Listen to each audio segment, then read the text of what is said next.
to another episode of our live stream, My Journey to the Trinity. My name is Hussein. Happy to be with you. Happy you could be with me. Hope you had a good day. And I don't know if you've been with us. We've been having a friend named Huck who's been joining us. I don't know if my cameras work the right way. Yeah. Yes, this is Rosa the sheep.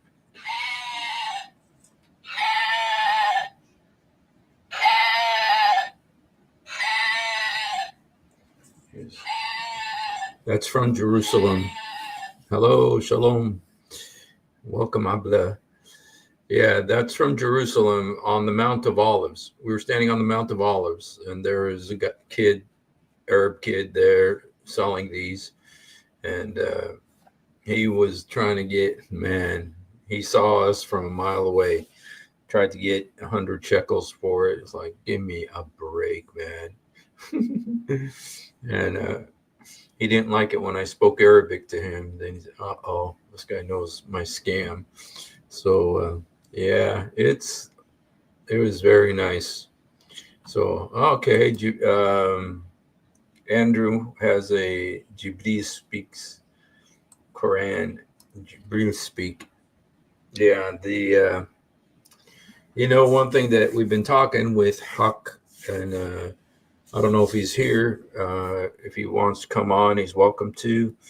But I just want to show a couple things about, he's very adamant, and he's not the only one. Muslims in general, quite a few of them, they believe that Jibreel, who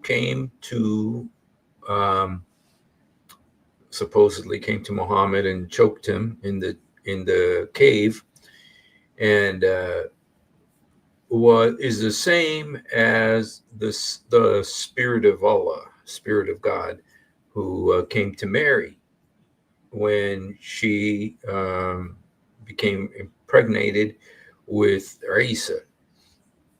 They believe that they're the same person, Jibreel and the Holy Spirit.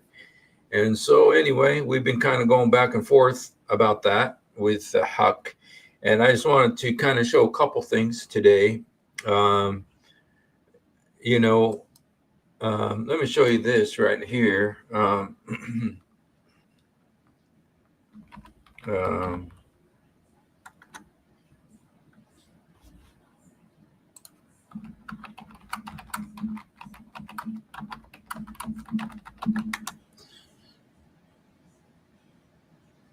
Okay. Here's a hadith, and this is Sahih al-Bukhari. Okay. And let's just read this hadith together here. Okay. Let me make it bigger. Okay. While I was in the company of Muhammad on a farm, and he was reclining on a palm leaf stalk, some Jews passed by. And then, you guys, the Jews used to always make fun of him. And so, and some of them said to the others, ask him about the Spirit. Some of them said, what urges you to ask him about it? Others said, don't, lest he should give you a reply which you dislike. But they said, ask him. So they asked him about the Spirit. The Muhammad kept quiet and did not give any answer. I knew that he was being divinely inspired, so I stayed at my place. When the divine inspiration had been revealed, the Prophet said, they ask you, O Muhammad, concerning the Spirit. Say, the Spirit, its knowledge is with my Lord, and of knowledge you have been given only a little. Okay, so let me look at this.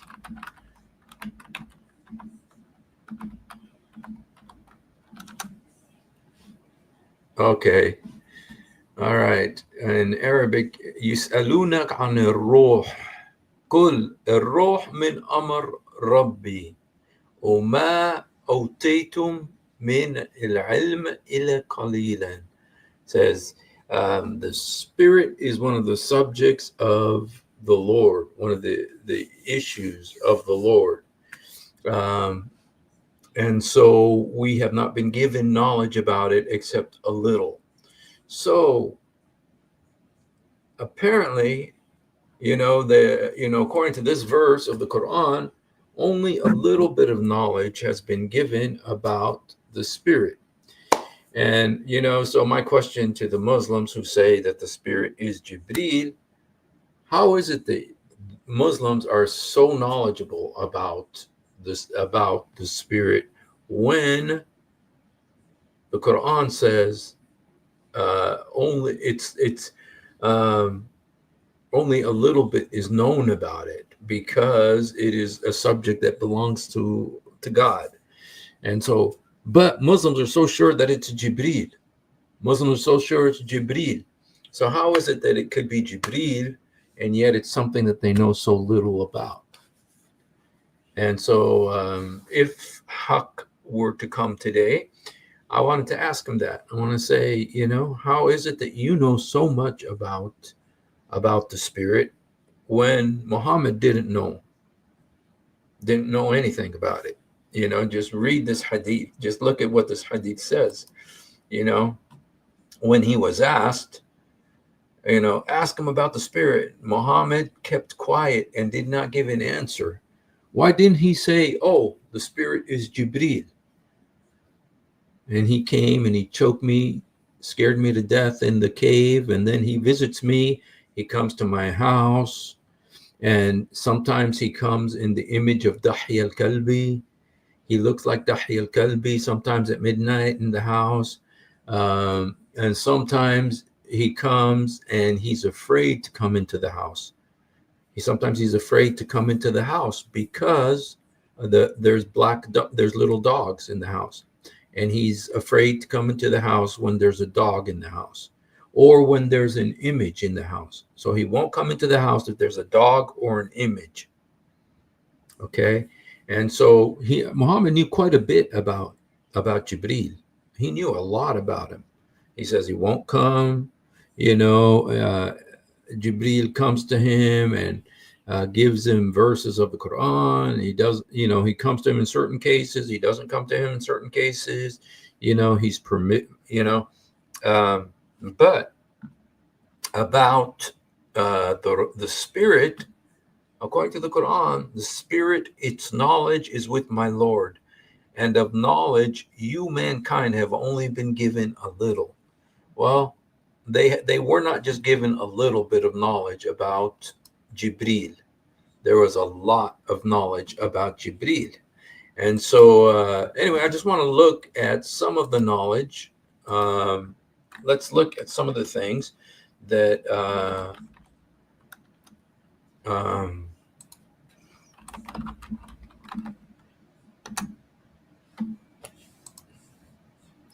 okay. Okay, the messenger used to address us and remind us of the annals of Allah until we could see that on his face because of alarm. It was as if he was warning people against an enemy that would attack them in the morning. If he had just recently met with Jibreel, he would not smile until Jibreel had departed from him. Okay, so he used to meet with Jibreel. And so he did know about Jibreel. He knew a lot about him. He says, Jibreel came to me, but did not enter upon me, and said to me, what prevented you from entering? He says, we do not enter a house in which there is an image or urine. It was narrated from Ali. Okay, the Prophet said, Jibreel came to and greeted me, and he narrated a similar hadith. Okay, so he knows quite a bit about Jibreel. He does not enter a house where there is, in which there is an image or urine. So if there's urine in the house, then Jibreel cannot enter that house.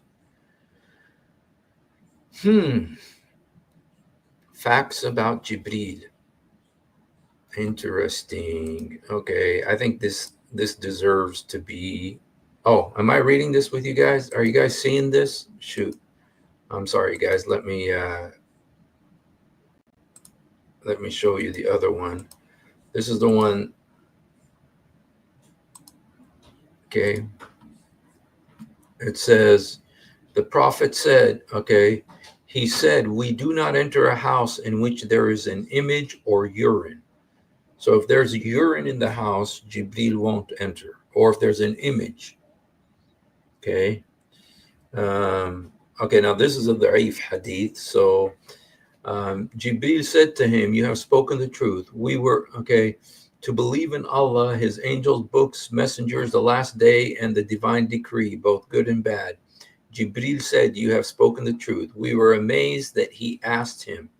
Then he confirmed his answers as being correct. The Prophet said that Jibreel, who came to teach you your religion, that was Jibreel who came to teach you your religion. Okay, this is a Sahih hadith. Okay, so Muhammad knew quite a bit about Jibreel. You know, here's something else. It says, Jibreel said to him, we do not enter a house in which there is an image or a dog. So sometimes if it's urine, he won't go into a house if there's urine. Now you guys, and I hope there's no Muslims who are getting mad at me because I'm showing you these hadiths. I'm reading this to you. So, you know, you can see that this is actually written in your books. Okay. I saw Jibreel. I said, what prevented you from entering the house? He said, in the house there is a dog. I went in and I saw a puppy belonging to Al-Hassan beneath a chair. He, Jibreel, said, angels do not enter a house if there are three things in it: a dog, an image, or a person who is junub. Now, I believe junub means that he has semen on him. Okay. So these are three more places. Okay. I mean, Jibreel, you know, was lots of restrictions on Jibreel. Okay. So then it was narrated by, okay, the day of Badr. Jibreel is with one of you and Mikael with the other.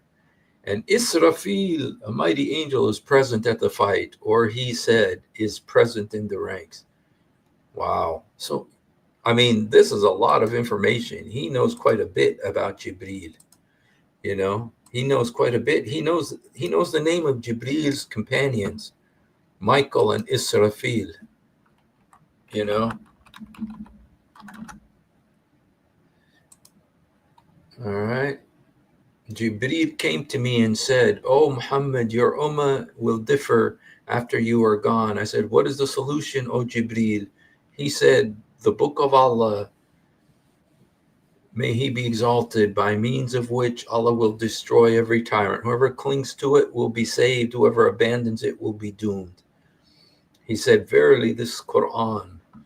Okay, so he knew quite a bit about Jibreel. Okay, you know, that's the point here. I mean, he used to talk to Jibreel just like talking to a friend. Look, I mean, this is a dialogue between them, and he wasn't afraid of him either. You know, before, first time he was terrified. Remember when he went back to his wife and said, "Zammaluni, Zammaluni," but here I heard a sound in the room, and I said, "Who is this?" He said, "I am Jibreel." I said, "Come in." He said, "No, come out to me." When I came out, he said, "In your house there is something that no angel will enter." I said, "I did not know, Jibreel." He said, "Go and look." I opened the door and I did not find anything apart from a puppy that Hassan had been playing with. I said, I did not find anything except a puppy. He said, there's three things no angel will enter: a dog, major impurity, or an image. Okay. I saw Jibreel. He was waiting all day, all night. I've been waiting for you in your house. There's a dog and I could not enter. Wow. Okay. So, the point is, okay, uh, Abbas reported that while Jibreel was sitting with the messenger, so he used to go sit down with him and hang out with him, he heard a sound above him. He lifted his head and said, "This is a gate which has been opened in heaven today. It was never opened before. The angel descended through it." And he said, "This is an angel who has come down to earth. He never came down before. He sent greetings and says, 'Rejoice with two lights given to you.'" Okay. So, look at the relationship between Jibreel and Muhammad. They're like two friends who used to hang out. It says that Jibreel was sitting with Muhammad, just sitting with him one day, just hanging out with him. Okay.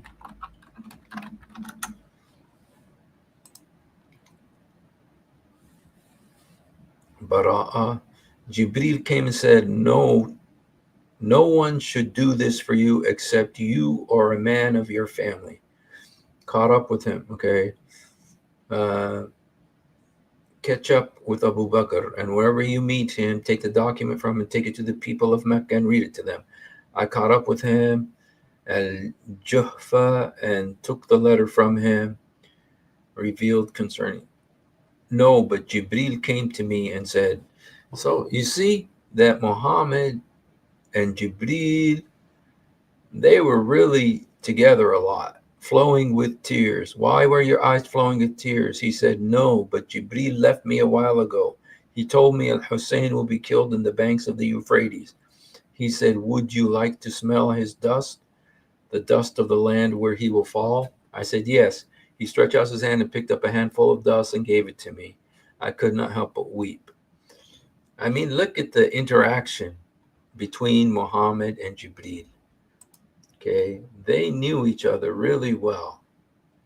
They interacted very well. Okay, and so whereas the Quran says about the Spirit that nobody knows, it's only the Lord knows about him, and there's only tiny little bit of knowledge given to mankind about the Spirit, according to Muhammad. But about Jibreel, a lot was known about him. Okay, Jibreel or Muhammad, which has brought from Allah, it is not the word of a poet.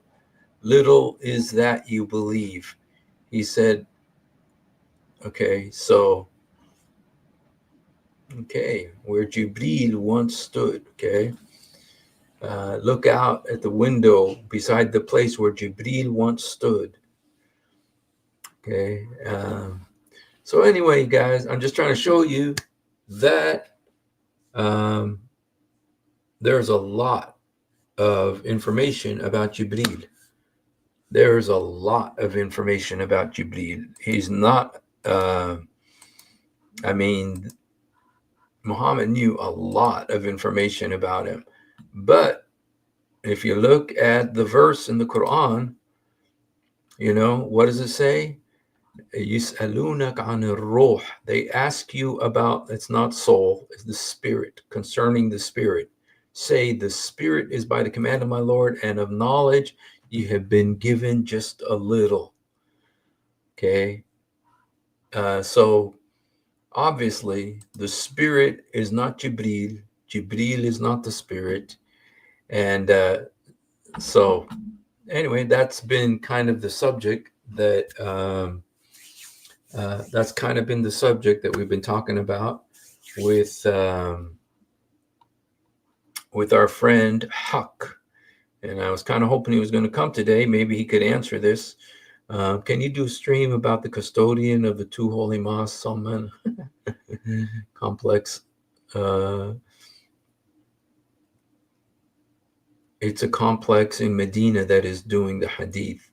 broke gamers, okay, that is doing the hadith revolution. Okay, yes, I have done. Okay, yeah, that'd be great. Brokers is asking, can you do a thing about the hadith revolution where they wanted to get rid of all the hadiths, especially the embarrassing stuff, you know, and he only wants to keep what's called there's a group of the hadiths that he wants to keep. There's like only 100 of them.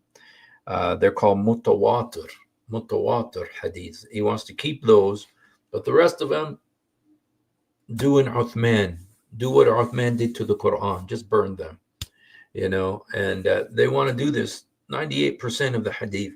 And you know what? He's got the blessing of the Al-Azhar University. Al-Azhar is like the Vatican for Sunni Muslims. It's the Vatican for Sunni Muslims. And they also agreed with Muhammad bin Salman. And they said, sure, yeah, let's burn him. Let's get rid of him. And 98%, 99.9999%, just they want to keep 100. There's thousands and thousands and thousands of these hadiths. They want to burn them all. Just keep the about 100 of them. And those 100 are devastating too. I mean, those 100 are not like docile little hadiths. Some of them are pretty wild.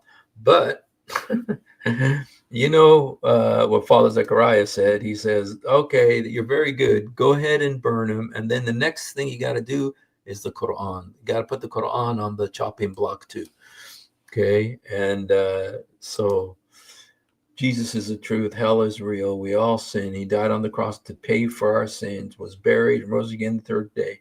Put your faith in him alone to save you. Trust in what. Amen. God bless you, Burger Sleuth. That's a very good and very concise presentation of the gospel. So appreciate that. Let's see. When do you think they will bring out the new hadith? I have a hard time believing that they're going to succeed. I have a hard time believing they're going to succeed just because there's so many copies of the hadith. And I think that a lot of the Sunnis are going to say, no way. Who are you, you kafir? They're going to call him a kafir for wanting to get rid of the hadith. To actually just get rid of it. He wants to get rid of 99.999% of them and just keep 100. We could see there's a video about this. I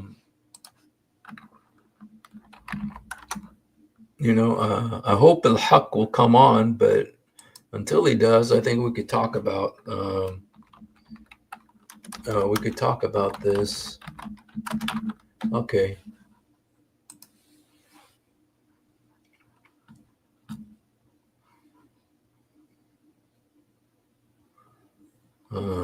Okay. Okay, this is the interview. This is the interview that he did. Let's see if I can show you this. This is really wild.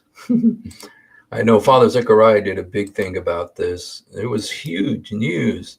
And Father Zechariah said, that's awesome. Let's go ahead and get on next. Okay. So, Salvation Army commercial before. Okay.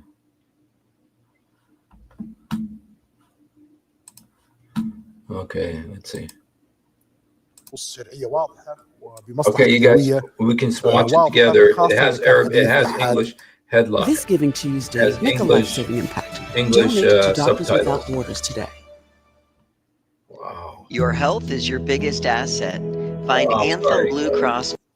These guys are criminals, man. They're ripping me off.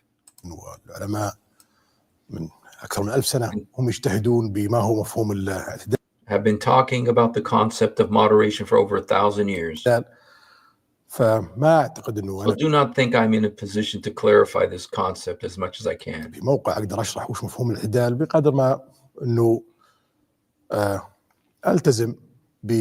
to abide by the Saudi constitution, which is the Quran. The Quran is the constitution of Saudi. بدستور المملكة العربية السعودية اللي هو القرآن، السنة ونظامها الأساسي Sunnah, the Sunnah, and our basic governance system.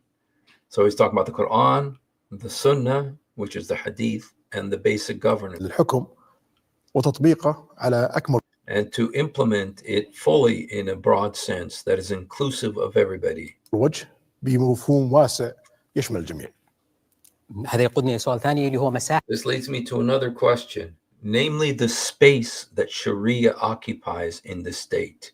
الشريعة في الدولة، يعني على مستوى الدستور، Meaning on the level of the constitution, the judiciary, على مستوى القضاء، على مستوى الفضاء العام، على عموم in the public space, on the level of freedoms of individuals, مستوى حريات الأفراد. مثل ما ذكرت لك دستورنا هو القرآن، كان والآن سوف يستمر للأبد، continue to be so forever. ونظام أساسي الحكم ينص Basic system of governance stipulates this very على clearly. ذلك بشكل واضح للغاية. إحنا كحكومة أو مجلس الشورى كمشرع أو الملك كمرجع للسلطات الثلاثة A reference, ملزم the king is a reference to these three authorities. We are bound to implement Quran in some form or another. بتطبيق القرآن بشكل أو آخر، لكن في الشأن الاجتماعي والشأن الشخصي But in social and personal affairs, إحنا فقط ملزمين we are only obliged to implement stipulations that are clearly stated in the Quran. بتطبيق النصوص اللي منصوص عليها بالقرآن بشكل واضح. يعني لا يجب أن I cannot enforce a Sharia punishment without a clear Quranic stipulation. يطرح عقوبة شرعية بدون نص قرآني واضح أو نص صريح من Or an explicit stipulation from the Sunnah. السنة. طبعا لما أتكلم عن نص صريح من السنة، When I talk about an explicit stipulation from the Sunnah, أغلب المدونين the Hadith writers classify Hadith based on their own typology. الحديث في تدويناتهم يصنفون حديث بناء على تصنيفهم الخاص مثل البخاري أو مسلم أو غيره إنه حديث صحيح أو حسن أو ضعيف، لكن في تصنيف آخر هو الأهم اللي هو الحديث المتواتر والآحاد. Okay. He says the most important is the mutawatir hadith. This is the one that comes from several different sources. والخبر وهو المرجع الرئيسي في استنتاج الأحكام. He's saying this is the main reference for like jurisprudence, meaning in a court or for law and deducing regulations Sharia-wise. استنباطها من الناحية الشرعية. فلما أتكلم مثلا عن الحديث المتواتر اللي هو يعني من جماعة لجماعة لجماعة لجماعة That have been handed down from one group to another. مجموعة أشخاص يعني عن رسول الله صلى الله عليه وسلم. Starting with Muhammad. فهذه الحديث قليلة للغاية. He says these hadiths are very few in number, but they are strong in terms of veracity. لكن ثباتها قوي جدا وتفسيرها يخضع للاجتهاد. And their interpretations vary based on the time and place where they were revealed. حسب الظرف والمكان وحسب كيف فهم هذا الحديث. بينما الآحاد اللي هو فرد عن And when we talk about ahad hadith, which is handed down from a single person, فرد عن فرد عن فرد عن رسول الله صلى الله عليه وسلم أو جماعة starting with Muhammad from a group or from a group to a عن group, فرد عن جماعة عن جماعة starting with رسول الله صلى الله عليه وسلم، ففي فرد في الحلقة. so that there's an individual in the chain. This is called ahad hadith. فهذا يسمى حديث آحاد، وهذا يصنف أصناف This is broken into many classifications: sahih, weak, good, كثيرة، منه hasan. الصحيح ومنه الحسن ومنه الضعيف. وهذا حديث الآحاد غير ملزم بإلزامية is not as compelling as the mutawatir hadith. الحديث المتواتر إلا إذا اقترن بنصوص That's paired with a clear Quranic stipulations. شرعية واضحة وبمصلحة دنيوية واضحة، خاصة إذا كان حديث آحاد صحيح، وهذا يشكل أيضا جزء قليل من حديث رسول الله صلى الله عليه وسلم. بينما الخبر اللي هو Khabar is a hadith handed down from a single person to another. عن فرد ما نعرف، عن فرد To an unknown source, starting with Muhammad. فرد عن الرسول صلى الله عليه وسلم، او عن جماعه فرد ما نعرف، عن جماعه فرد الرسول في صلى الله عليه حالة وسلم. انقطاع.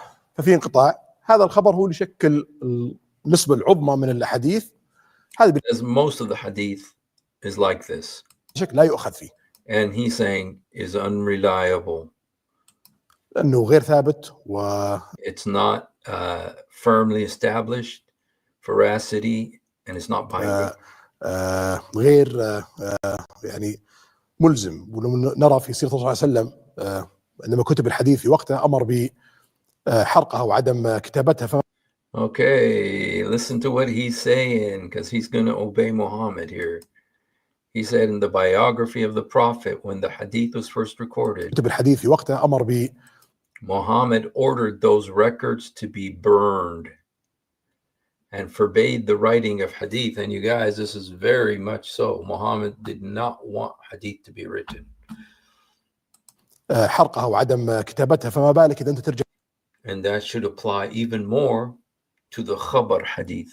الحديث الخبر وتلزم فيها الناس من الناحيه so that people are not obliged to implement them from a Sharia perspective. That means from a legal perspective.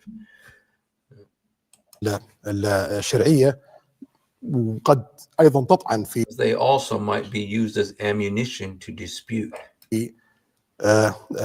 قدرات الله سبحانه وتعالى في القرآن صالح لكل زمان ومكان. فالحكومة في الجوانب الشرعية ملزمة بتطبيق النصوص اللي في القرآن، وملزمة بتطبيق النصوص في الحديث المتواتر، وتنظر الحديث الآحاد حسب صحته وضعفه ووضعه، ولا تنظر في الحديث الخبر. And to disregard khabar hadith entirely.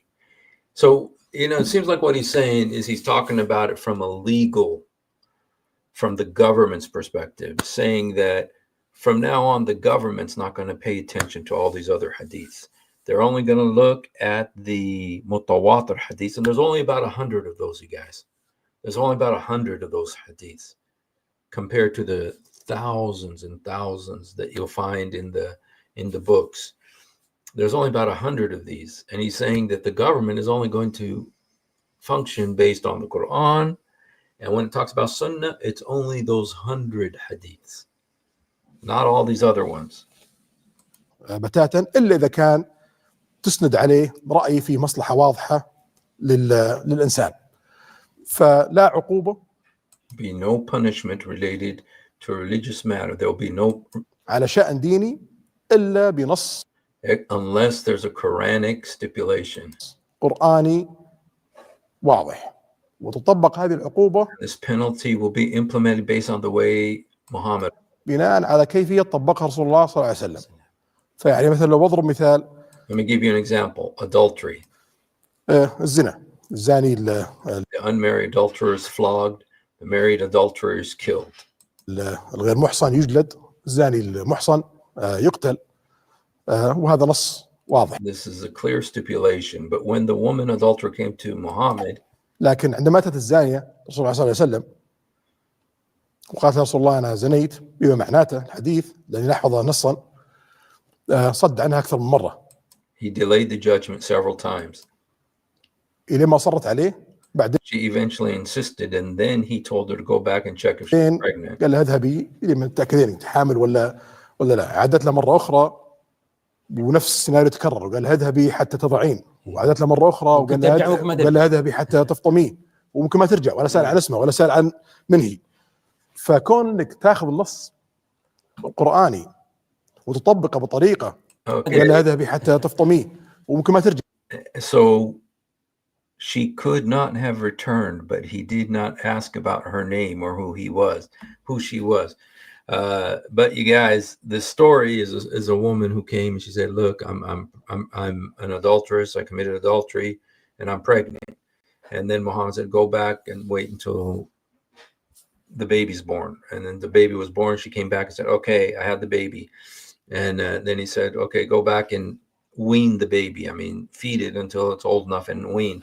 And then she came back, And Muhammad had her stoned. Muhammad had her stoned.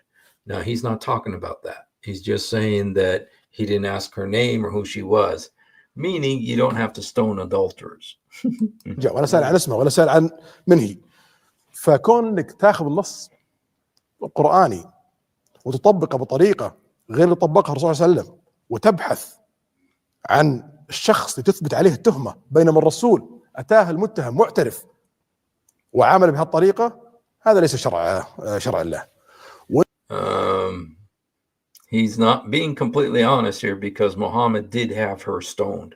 That particular woman was stoned. Okay. انك تيجي تطبق نص شرعي، تطبق عقوبة بحجة انها عقوبة شرعية ولا يوجد فيها نص للمعاقبة في القرآن او في الحديث المتواتر، هذا ايضا يعني تزييف للشريعة. Wow. So he's just saying, you can't be stoning adulterers and doing stuff like that. Hey, Huck, how are you? I was wondering if you were going to come on today. So, Huck, I had one, dude, I'm all for this. I'm glad that he's doing this, he's saying that, let's burn all the hadiths, and except for the mutawatir, just a few. There's just a few hadiths that are mutawatir, just 100 or so. And he's saying, let's burn the rest. Let's burn, because Muhammad burned the rest. And so he's saying, let's just do what Uthman did, and get rid of the hadith, and so that's great. And then next, get rid of the Quran too. But this is where you start. You get rid of the hadith. And this is the crown prince of Saudi Arabia, most powerful man in the Middle East, Arab in the Middle East. And and then he also, like I said, he asked the Al-Azhar University if they were willing to do that. And Al-Azhar said, sure, let's burn them. So it shows how committed Muslims are to their sources and how willing they are to get rid of them. And so, so that's kind of funny, but I'm doing good, Huck. Huck, I don't know. I was looking at a particular topic. Let me show it to you. I don't know if you saw it at the start, but, there is a hadith. First of all, there's a verse of the Quran. This verse of the Quran, it says, in Arabic, you read the Arabic, يسألونك عن الروح قل الروح من أمر ربي وما أوتيتم من العلم إلى قليل. It says, they ask you, Muhammad, about, that's not right. It's not the soul. They are asking you concerning the spirit. Say, the spirit is by the command of the Lord, and of knowledge ye have been vosheft but little, or given just a little. So you only know a little bit about the spirit. Okay, when they ask you about the spirit, just tell them, because what happened is the Jews said, let's ask Muhammad about the spirit. And Muhammad said, he waited and waited. And then the answer came a few days later, and he said, oh, I wasn't given any answer, except for this is something that belongs to God, and we're not supposed to ask about it. Okay.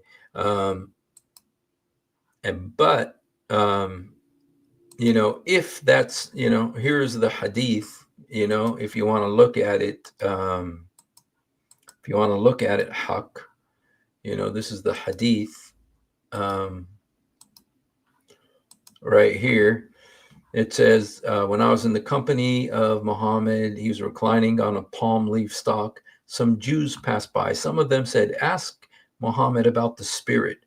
Some of them said, what urges you to ask him about it? Others said, don't ask him, or he'll give you an answer you don't like. But they said, no, ask him. So they asked him, Muhammad, about the spirit. Muhammad kept quiet and did not give them an answer.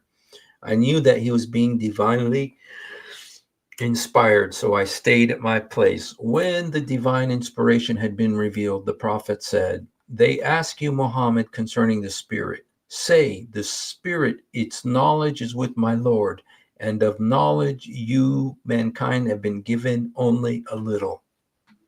So, there's very little knowledge about the spirit, but there's a lot of knowledge about Jibreel. And so if you're going to say that the spirit is Jibreel, well, we know a lot.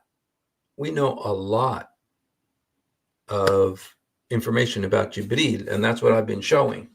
So if you'd like to come on, Haq, I welcome you to come on. And if you can explain this to us, how this could be Jibreel when we know so much about Jibreel. I don't know if you were watching, but there's many passages. Muhammad sometimes would just be sitting around talking to Jibreel, just sitting around talking to him. They're sitting together talking, and then there's a big noise up that happens, and Jibreel says, "Oh, a door was open in heaven for an angel to come down," and then Jibreel would come to Muhammad's house and hang out with him. And one time, Jibreel waited outside the house all night long. He would not go inside. And then Muhammad talked to him and said, "Why didn't you come inside?" He says, "Because there's a dog inside." And Muhammad said there was only this little puppy that Hassan, Muhammad's Ali's grandson, Hassan, the one that would eventually be killed, had. And so Jibreel was afraid to come inside because he was afraid of the puppy. And but that's what the hadith says. But the point being, we know a lot about Jibreel. We know a lot. And Muhammad, there's so much information about Jibreel. He used to come to Muhammad all the time. And but the spirit, it says, there's only little knowledge about the spirit. So how could it be that the spirit is Jibreel when there's so much knowledge about Jibreel and so little knowledge, according to the Quran, about the spirit? So that was a question that I wanted to ask you, if you wanted to respond to it. And let me see.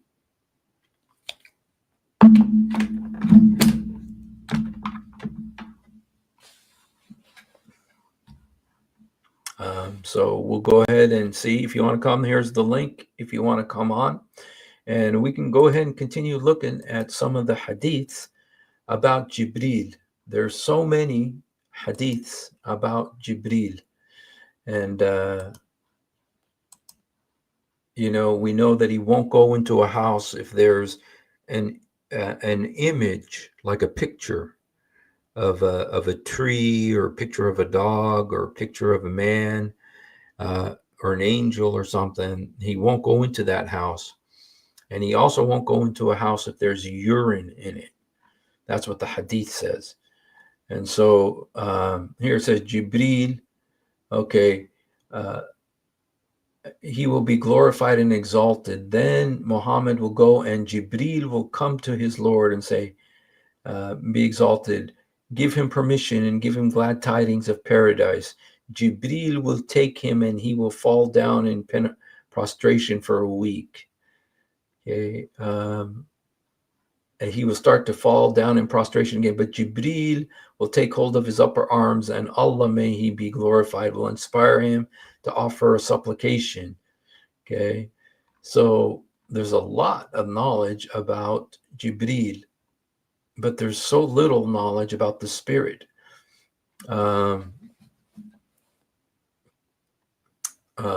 was, when a slave woman gives birth to her mistress, and when you see the barefoot, naked, destitute shepherds competing in the construction of lofty buildings, then he went away. His Sumar waited a while. Yazid said 3 days. The prophet said to me, "Oh, Omar, do you know who that questioner was?" I said, "Allah and his messenger know best." He said, "That was Jibreel who came to you to teach you." Muhammad knew so much about Jibreel. He knew so much about Jibreel. It says here that he was placing his hand, he came and sat before the prophet, resting his knees against his and placing his hands on his thighs. He said, "Oh, Muhammad, tell me about Islam. What is Islam?" The messenger says, "Islam means to bear witness. Okay, establish regular prayer. Okay, I'm more interested in the stuff about Jibreel." They said, "Yes." He said, "The words of Jibreel taught me the following every prayer, glorify God." He had this relationship with Jibreel. He knew so much about Jibreel. It's almost like Jibreel was his closest friend. You know, I mean, there's literally hadiths about them sitting down together talking to each other. That was Jibreel who came to teach you your religion. Okay. So there's so much about Jibreel, and there's so little about the spirit. So, you say that Jibreel is the spirit. Well, it says Jibreel is closer to Muhammad than his jugular. And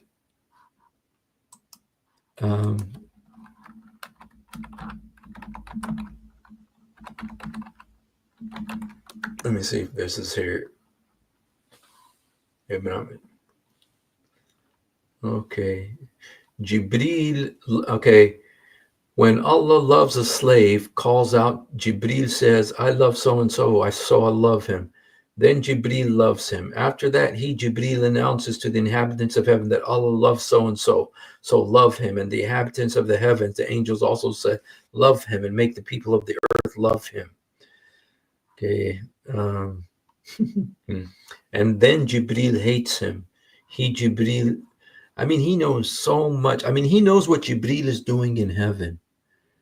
This is something that, Muhammad knew what Jibreel was doing on earth. He knew what he was doing in heaven. He knew what prohibits him from coming into a house, a dog or a donkey. And so, but about the spirit, hello, how are you? Yeah, I'm fine, bro. Well, one thing is that I want to ask you, where do you live? What's the time for you right now, please? You know what? I don't really. I'll tell you that I'm in the United States. That's what I'll tell you. Okay. Okay, so I can understand. So I'm in Southeast Asia, so it's like the afternoon or working Okay. hours for me right now. That's why Okay. whenever I come, so I mute my mic because I'm actually working on one side right now and I'm speaking with you on my phone, so it's kind of Okay. hard for me. Okay. So, are you free on Saturday? Yeah, I am. Free on in the morning in the United States? Are you free in the morning or Yes. around after day in the day? Okay. So Yes. okay, If you'd like to I will come, come. then which country are you in? I'm in India, bro. India. Okay. All right. So, well, can you tell me, just based on, what I've been telling you, there's a verse in the Quran that says, they ask you about the spirit, say, just a little, that only a little bit, this is only the Lord knows about him. But we know so much about Jibreel. There's so much information about Jibreel. But Muhammad had so little knowledge about the spirit. So how can they be the same person? So what's the point you're going to make here? Well, the What's the point thing? I'm making is that the spirit is not Jibreel, because you've been saying that the spirit is Jibreel. And I'm trying I to, actually told you yesterday using the why is the spirit is actually Jibreel. Because in the Quranic verse I told you yesterday, that's the Mhm. reason why we call the spirit Jibreel, because he's the one who brings revelation, he's the one who supports the prophets. Well, That's why. but it doesn't really say that in the Quran. It does say that he's the one that he came, that that it does say about both of them that they came down with revelation, but it doesn't say that they're the same person, though. Like it says But nowhere about in the Jesus. Islamic nowhere in the Islamic literature you'll find that there are two different people who came to the Prophet to bring the revelation. There's only one guy who brought the revelation. It was Jibreel. Mhm. So if you say there are two different persons, then why Mhm. is there only mention of one person? Why did there is no mention of others? If there were two people, two different people who brought the revelation, even in Bukhari, Prophet Muhammad mentioned all the ways through which he gets revelation. Sometimes Jibril brings it, or sometimes directly it comes to him uh, where, in a form directly. So if there were two different persons, why is it mentioned anywhere in the Islamic tradition? Okay, one is the spirit, the spirit of God, and the other is Jibreel, and Jibreel would come and bring, these revelations. But the spirit of God, the only thing, with this verse, you brought the verse that you brought yesterday, but if you look at this verse right here, I mean, it's pretty clear. I mean, the Jews came to Muhammad and said, "Tell us about the spirit."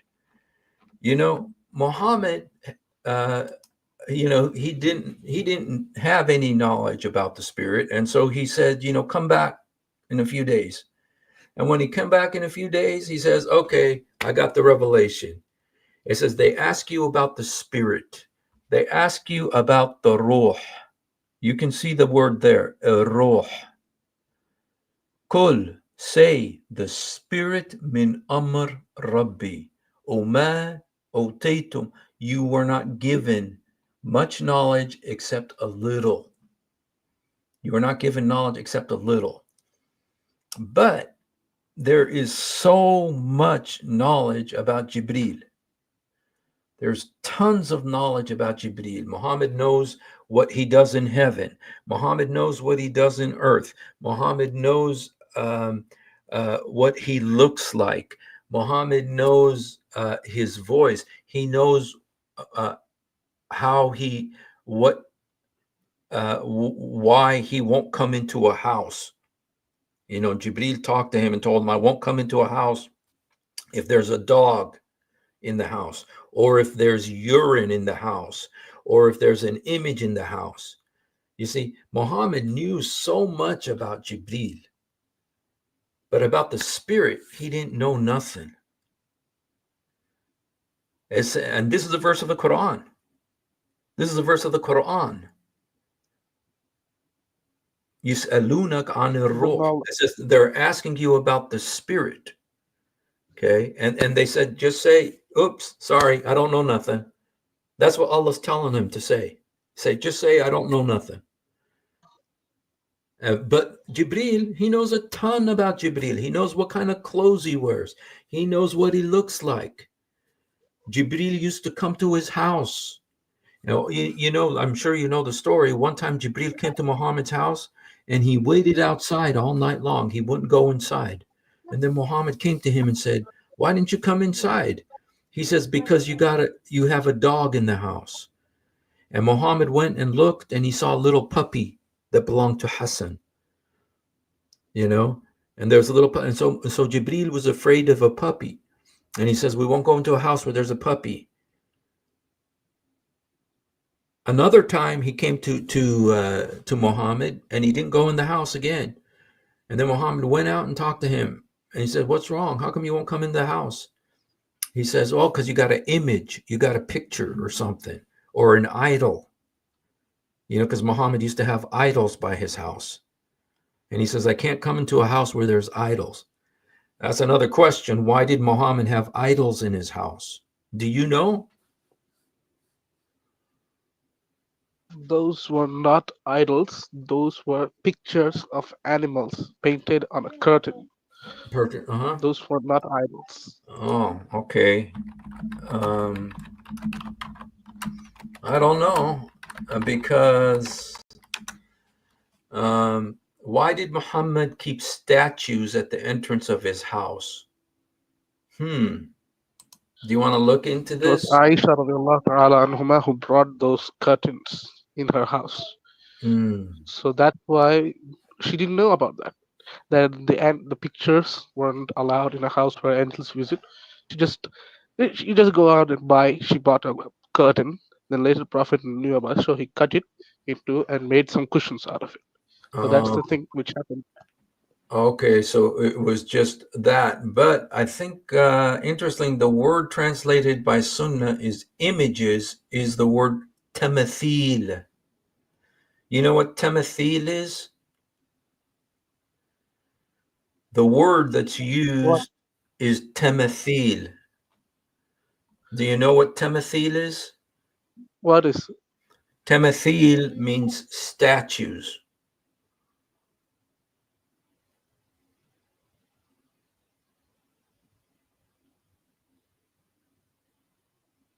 You know, there were statues that Muhammad had at his house, you know, and let's no? The look at, word for statue is not tamthil. no, in Arabic, I'm talking in Arabic. Yeah, tamathil No, is the word for statues. Tamathil. Let me see if they have it. Okay. Here it is. Here's the hadith. Let me show it to you. Let me show you the hadith. I can show it to you in English and Arabic. It says, Abu Huraira said, Muhammad told Jibreel, came to him and said, I came to you last night and was prevented from entering simply by the fact that there were images at the door, for there was a figured curtain with images on it. Okay, so order that the head of the image, which is at the door of the house, be cut off. So it'll become in the form of a tree. And order that the curtain be cut up and made into two cushions. So you do have the curtain with the two cushions, but you have Timothy. And if you look at the Arabic, the word in Arabic is tamathil. Tamathil are statues. I mean, he even says cut the head off so it becomes a tree. And this is a Sahih hadith, you know.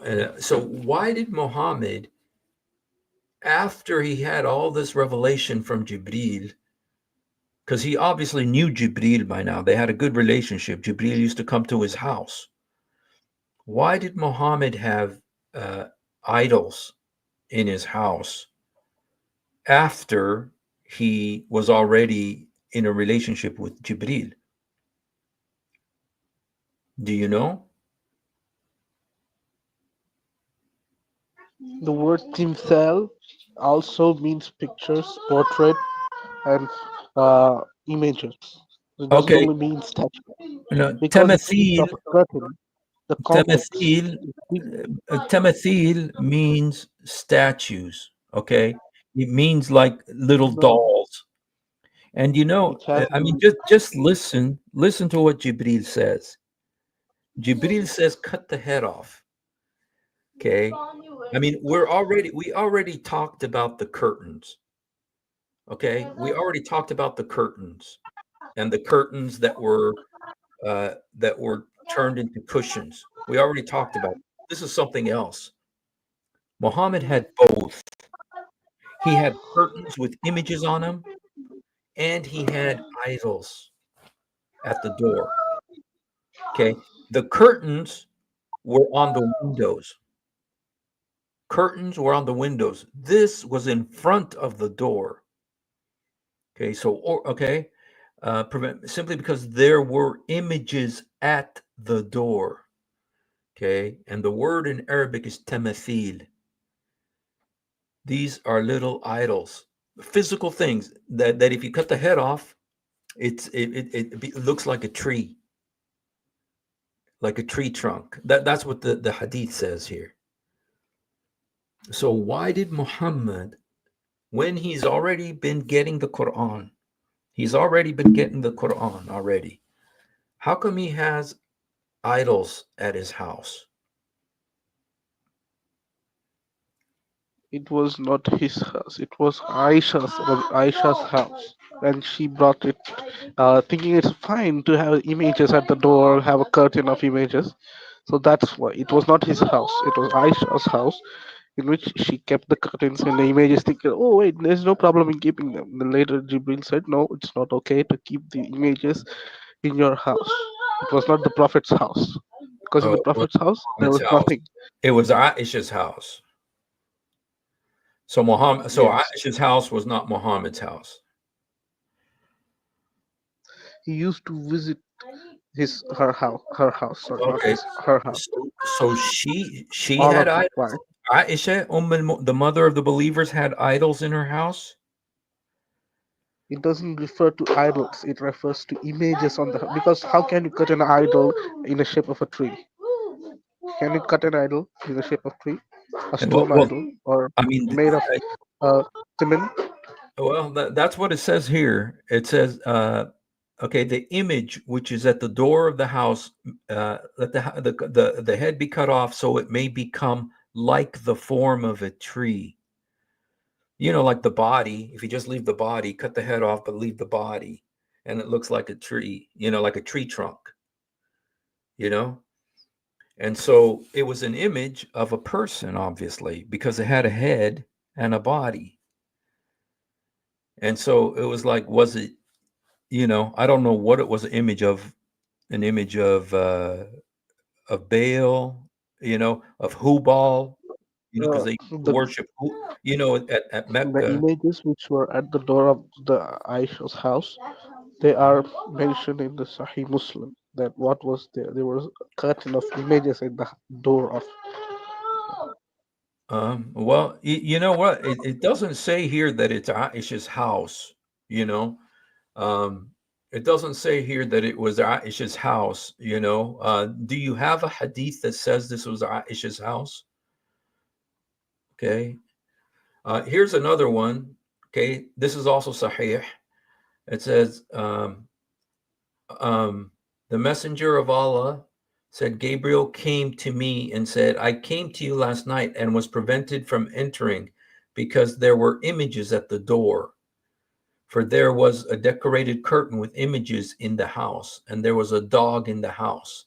So order that the head of the image, this is another one, okay, which is be cut off so it resembles the form of a tree.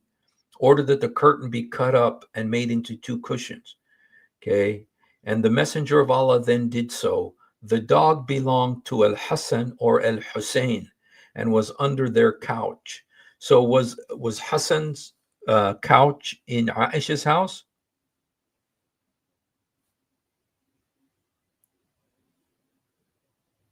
Do you know? Just because it says that these are, you know who Hassan and Hussein are, right?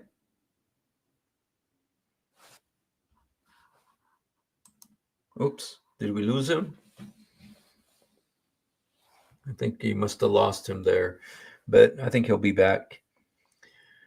But he said he had to work, so you know you know, I know about you know, the word in Arabic is tamathil. Tamathil, you know, we could even go to Google here and let me just go ahead and go to Google Translate.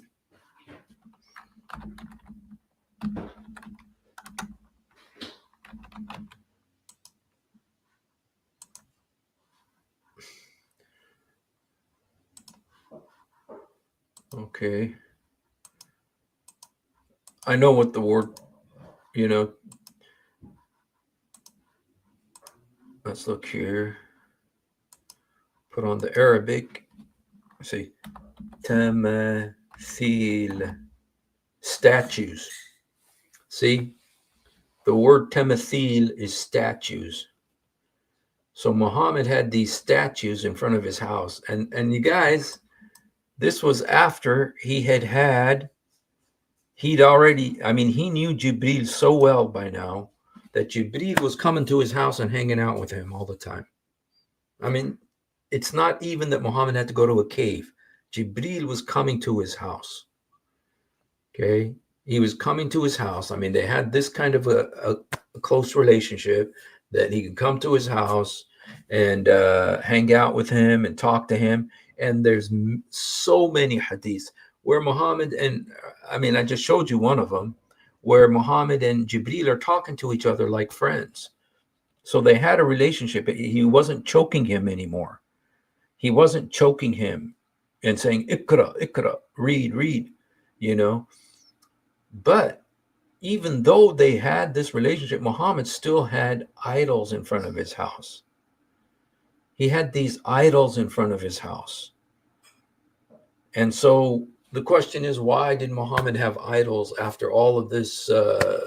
You know, he had already started getting the Quran. He'd already started getting the verses. He was already telling people what Islam was. And yet, yes, Abla, that's what happened.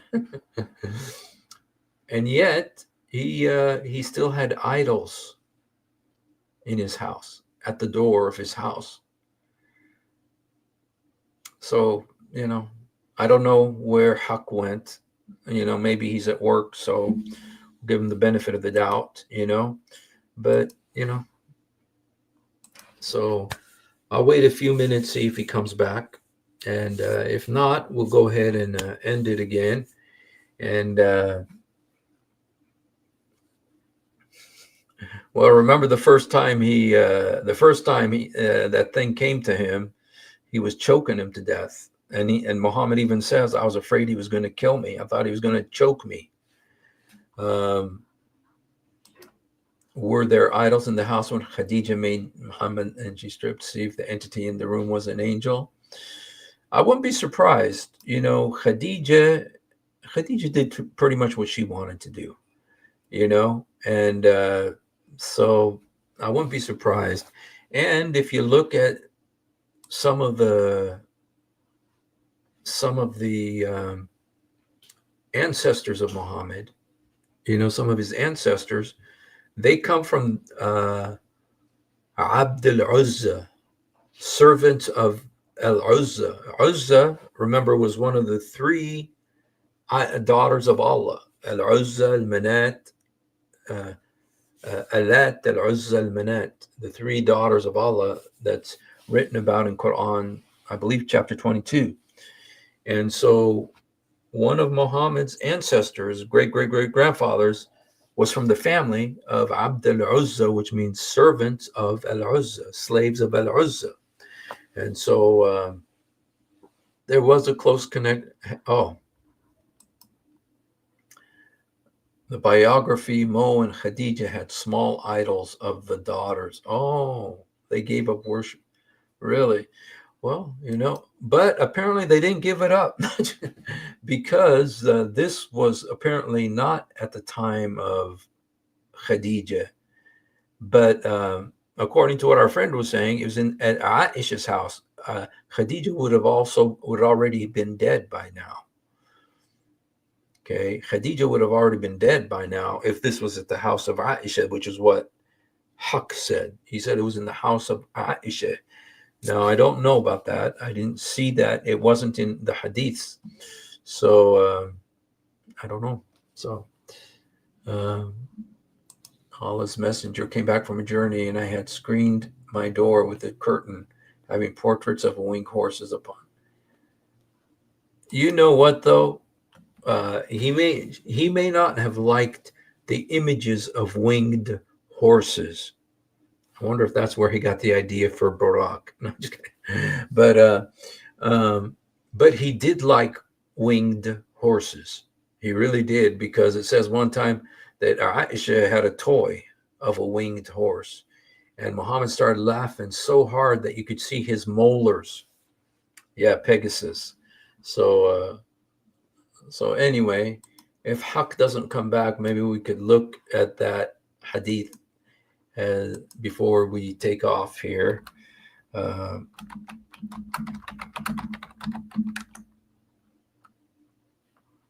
Okay, here. Muhammad liked this. Okay.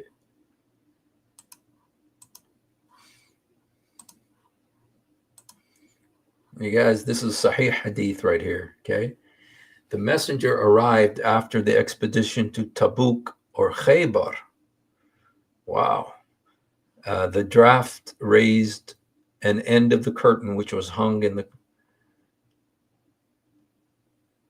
Okay. What is this? She replied, my dolls. Okay. All right. Which was hung in the front of the storeroom, revealing some of the dolls which belonged to her, to Aisha. He asked, what is this? She replied, my dolls. Among them, he saw a horse with wings made of rags and asked, what is this I see among them? She replied, a horse. He asked, what is this that it has on it? She said, 2 wings. He asked, a horse with 2 wings? She replied, have you not heard that Solomon had horses with wings? She said, thereupon the messenger laughed so heartily that I could see his molar teeth. What a beautiful sight that must have been, huh? So she had these little images. But you know what? If she had these images, you guys, that means that she was still prepubescent, because you are not allowed to have these after you reach puberty.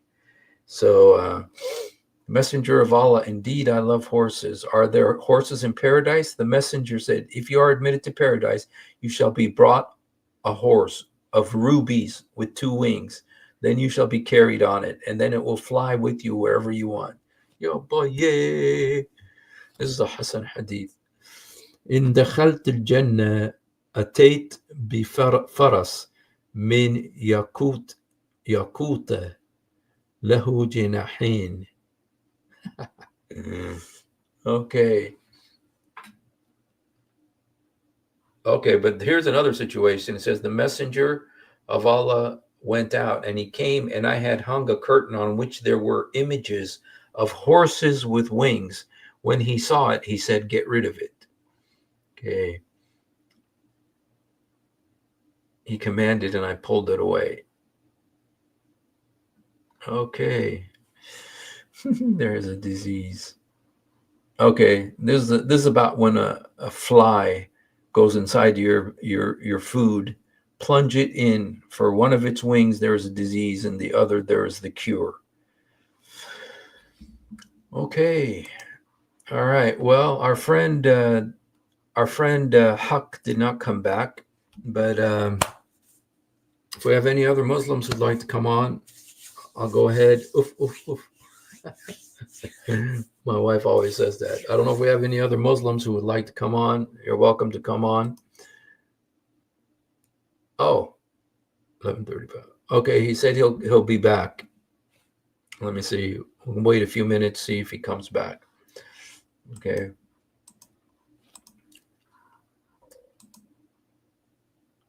So let's see what these guys say about the idols in front of Muhammad's house. Okay. Okay. Pretty clear. Islam was not against pictures and statues yet. Everything was evolving. I think that's a typical of cults. I don't think they... Okay. Those who left it say we're not... Okay. So, maybe idols were permitted at the beginning of Islam. That's kind of what they're saying, is that at the beginning of Islam, idols were permitted. Okay. Here's Al-Qasim. Aisha said she hung a curtain with pictures of animals on a cupboard. Muhammad tore the curtain and turned it into 2 cushions for him to sit on. This occurred after the prohibition. Logically, this incident occurred after the prohibition against statues and images. I note Surah 21, in which Abraham smashes all the idols, was already revealed long before the Meccan period. Yeah. Possession of these items was therefore already against Islam. What then is the explanation for Muhammad keeping these haram things? Okay. Very, very good point there. And also, you guys, didn't Muhammad destroy the idols of Mecca? I mean, he destroyed the idols of Mecca. And so But this incident happened at Aisha's house, which is in Medina. And so this would have already been after he left Mecca. So I don't know, very puzzling. Very puzzling. I mean, and then if you were to go with Huck's explanation that this was in Aisha's house, which apparently there was something about Aisha's house involved there, don't you think Muhammad would have told his wife? Doesn't you think Muhammad would have told his wife, hey, you know what? We shouldn't have any images in the house. We shouldn't have a bunch of idols, a statue of a Baal at the door, to guard the house from evil spirits, or from Jibreel.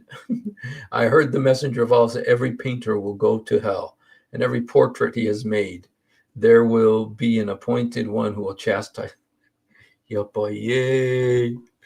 Wow. Andrew Martin, he took the idols from the Kaaba and put them in his house. If you see the Byzantine ascension icon, very similar to Muhammad's description of Isa's return. Oh, well, you know what? He took so much, assuming he existed.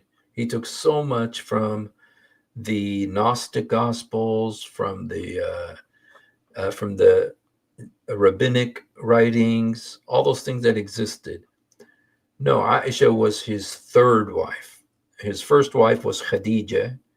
He was married to her for, I believe, like 10 years or something. And he was pretty well, it was probably more than that. He was well behaved because she was rich and he worked for her. So it was kind of a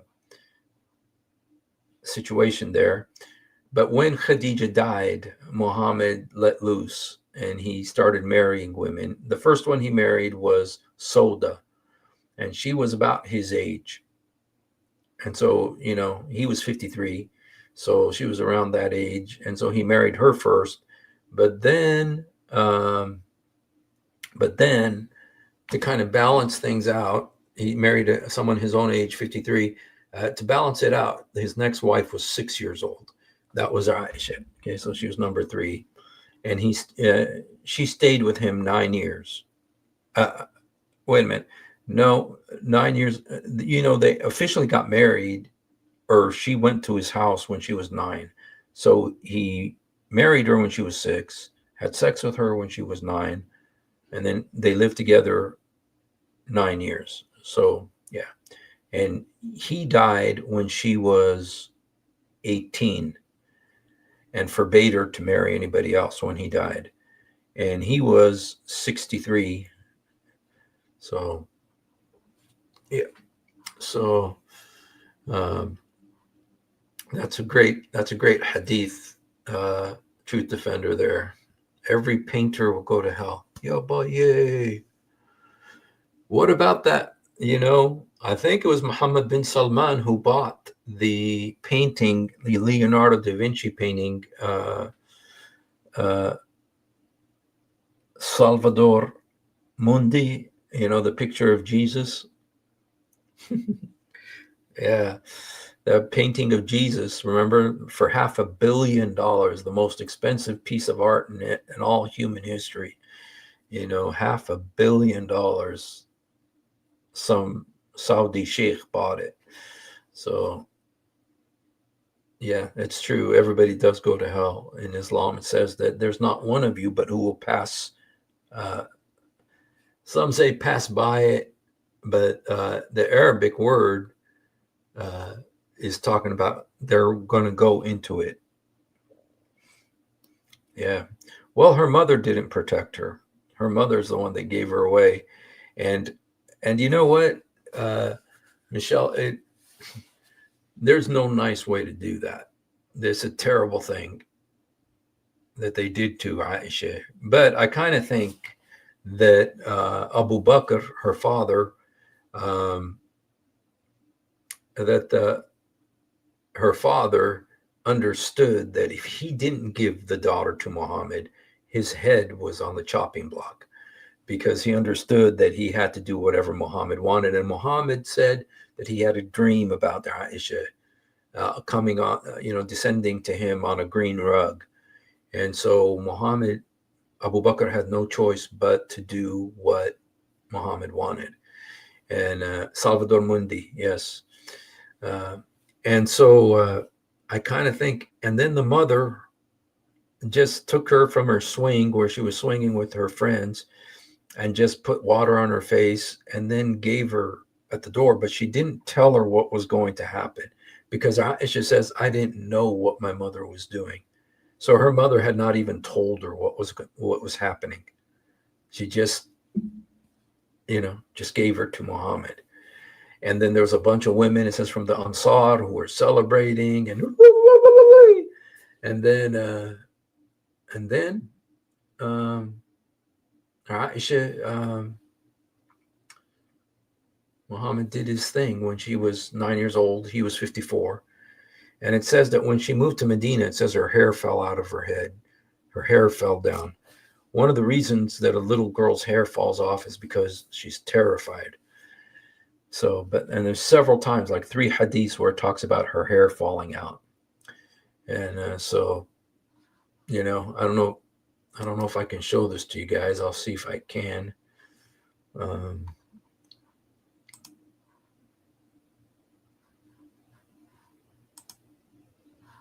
me see if I can show you this.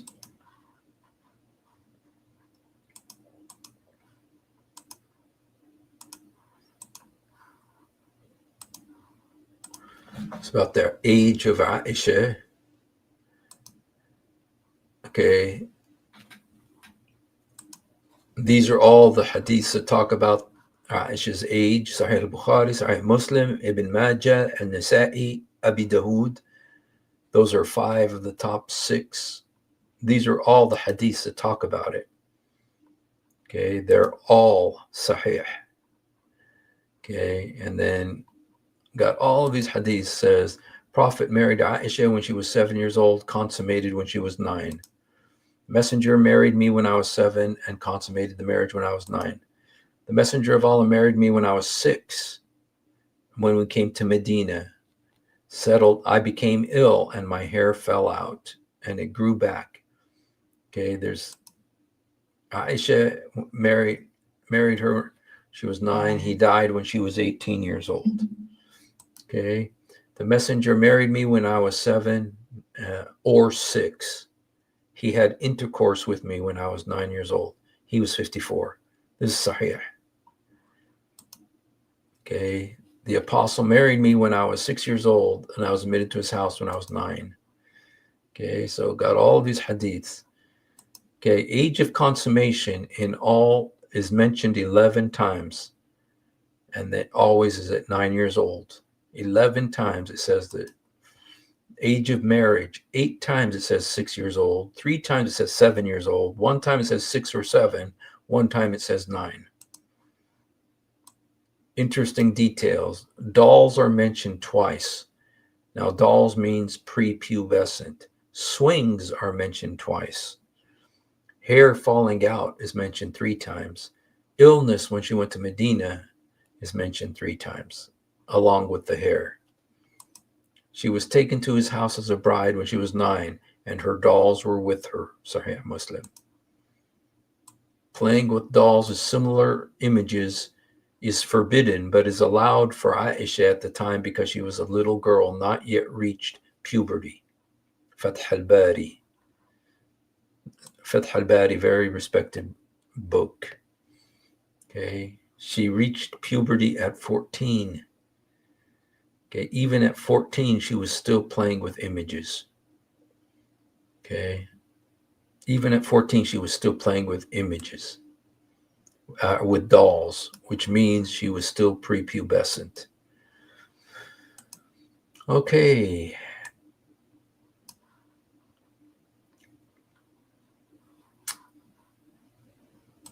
All right, you guys. Well, I don't think Al-Haq is going to come back. So if there's any other Muslims who'd like to come on, speak now or forever hold your peace.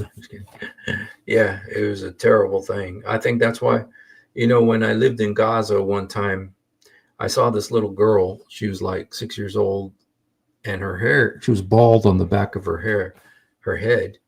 And I asked her mother what happened, and she said she got so scared at night from all the shooting that her hair fell out. And so little girls, when they get terrified, sometimes their hair falls out. And that 3 times, Aisha says her hair fell out when she was taken to Muhammad's house. Yep. So that's what Muhammad did. Mother of him turned out. Yeah, she did, but look what happened to her. Look what happened to her, you know?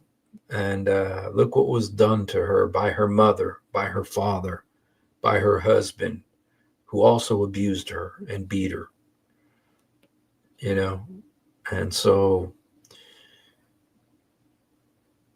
yeah, a very sad story. And she became very, yeah, we could talk about it sometime.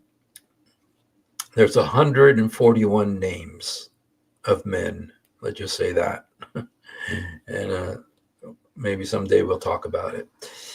All right, you guys. God bless you. And thank you for hanging out. If you haven't done it, please do it now. Jesus help me. Jesus forgive me. Yes, Muhammad was abused too. Jesus help me. Jesus forgive me. Jesus come into my heart. Jesus help me. Jesus forgive me. Jesus come into my heart. So, you know, the thing about, you know, John Scott says, ironic how Aisha gets Muhammad busted a lot. You know what? Think about kids.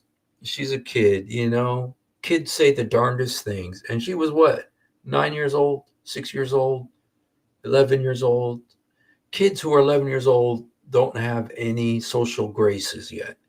They just say whatever's on their mind. You know, kids just say, yeah, did you see this guy? You know, they don't think about what they're saying. They just talk.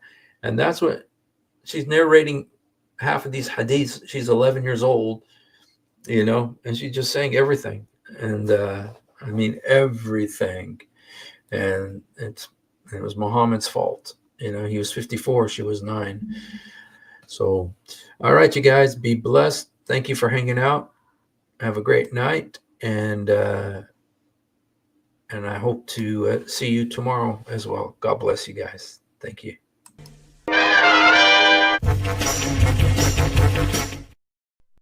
If you have ever wondered why dull apologists lie so much, it's because on a rare occasion that they tell the truth, this happens. One of the reasons I accepted Islam was the scientific miracles. I'll be honest with you. And now we know that this whole scientific miracles was absolute nonsense. You're going to have to repeat that. That the standard narrative has holes in it. That's what I'm going to say.